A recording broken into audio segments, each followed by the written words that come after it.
আজকে সপ্তমীর লাঞ্চের থালিতে কি কি আছে? আজকে সব স্পেশাল ডিশ বানিয়েছে, এই দেখ। আচ্ছা, প্রথমেই ভাত।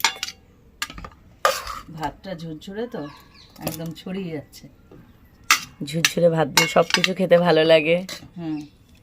প্রথমে করেছি এই দেখ মাছের মাথা দিয়ে মুগ ডাল। উফ, কালারটা কি এসেছে! তারপরে করেছি দেখ চিংড়ি মাছের পকোড়া। ও মা, চিংড়ি মাছের লেজগুলো পুরো লম্বা লম্বা হয়ে রয়েছে। তারপর করেছি স্যালাড। জমে যাচ্ছে থালা। আর কি আছে? আরো আছে এই দেখ রুই পোস্ত। ও মা, রুই পোস্তর গ্রেভিটা দেখ শুধু।